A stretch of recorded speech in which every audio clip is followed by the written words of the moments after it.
Oh putain, Apollo 18. Un des rares films d'horreur qui réussit à me terroriser pendant des jours et des nuits. Nous suivons ici trois astronautes, Anderson, Walker et Gray, qui feront tout pour sauver leur peau du début à la fin du film. Changeons un petit peu des gogoles de films d'horreur, le tout dans un aspect faux documentaire réaliste foutant les chocottes, doublé d'un scénario original, à savoir la possibilité que l'URSS ait fouillé le sol de la Lune et y ait découvert l'enfer lunaire. Et c'est pas ouf. Genre, vraiment pas ouf. Le film a des incohérences, il est mal monté, chiant et globalement considéré comme une merde sur internet. Pourquoi ce film est-il aussi décrié alors qu'il possède un putain de speech bien vénère? Eh bien c'est ce que nous verrons dans cet épisode de Inglourious Basterds. Ouais, je me suis pas foulé pour le nom. Mais tout d'abord, une petite remise en question s'impose. Qu'est-ce qu'Apollo 18?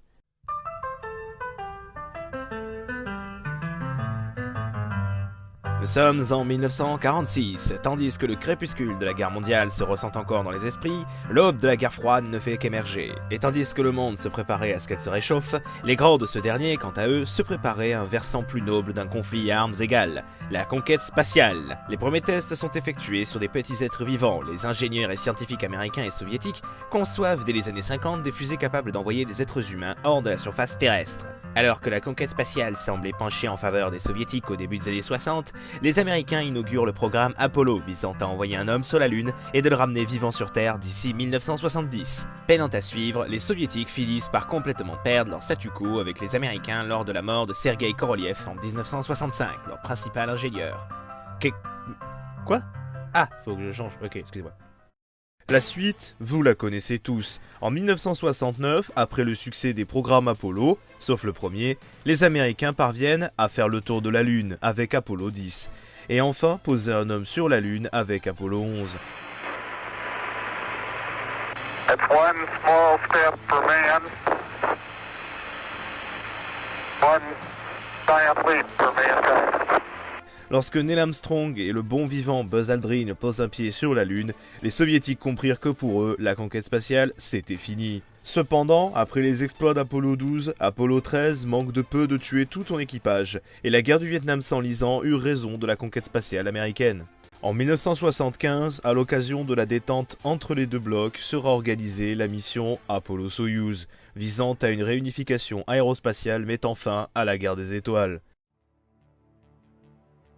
Mais... et si en 1974, les soviétiques seraient allés sur la Lune et aient découvert une forme de vie inconnue? Et si Apollo-Soyouz aurait été en réalité Apollo 18? Le dernier étant Apollo 17, je le rappelle. C'est avec ce postulat de départ que démarre le film. Et sincèrement, pour l'avoir vu en salle, je peux vous jurer que j'étais tétanisé lors de la projection du film.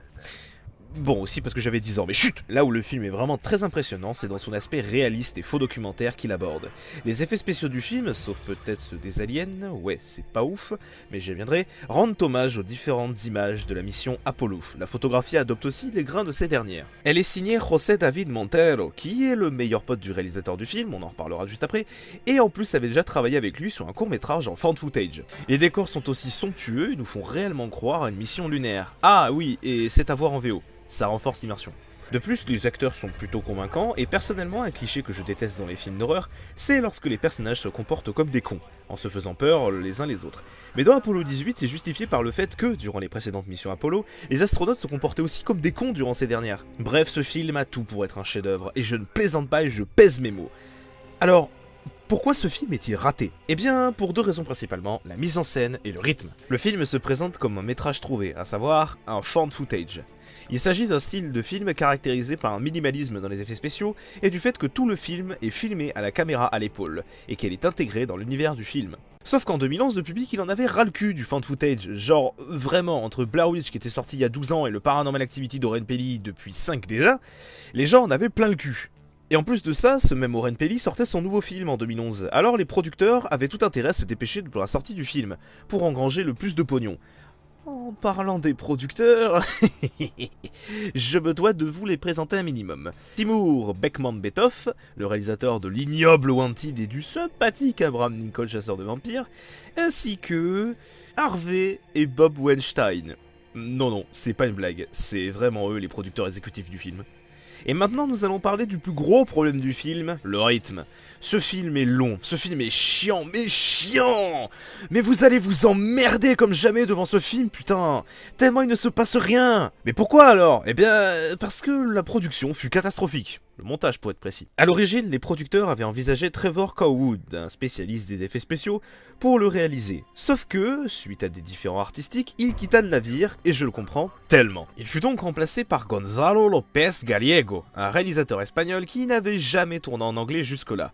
Avec un monteur québécois, qui avait réalisé l'ignoble Dracula 2001, un producteur russe, le tout porté pour un budget de 5 millions de dollars.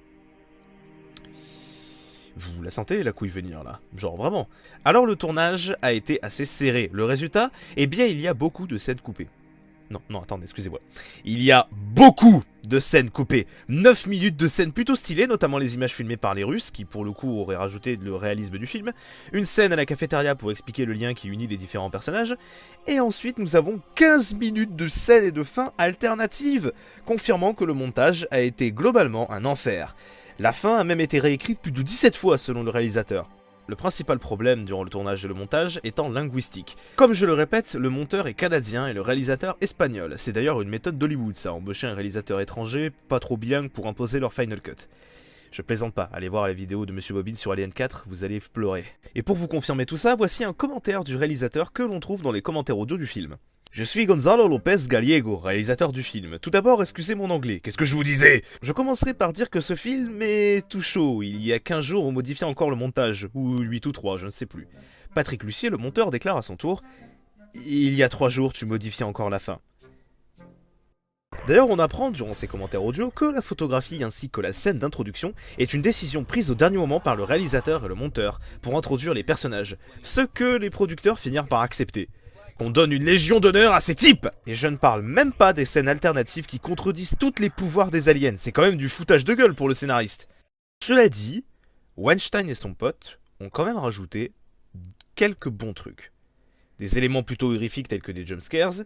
D'ailleurs, pour tout ce que j'ai à dire de mal sur les producteurs, ils n'ont jamais dit durant le tournage ou sur le tournage « Vous êtes des nuls, recommencez tout !» C'était plutôt « Cette scène n'est pas terrible.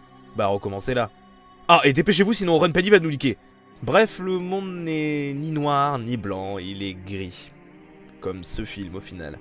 En vrai, l'avoir choisi eux plutôt que Cowwood, bah, c'est pas un choix si stupide en vrai. C'est plutôt même un bon de la part de Weinstein. Qu'est-ce que je dis putain? Pour conclure, je dirais que Apollo 18, malheureusement, aurait pu être largement un meilleur film. Et je l'aime bien plus pour ce qu'il aurait dû être que pour ce qu'il est au final. Si le sujet vous intéresse par contre, vous pouvez toujours mater la série For All Mankind, que j'ai pas vu mais c'est dans le même temps du film. Et n'hésitez pas à aller quand même jeter un coup d'œil à Apollo 18. Ne serait-ce que si la curiosité vous emporte.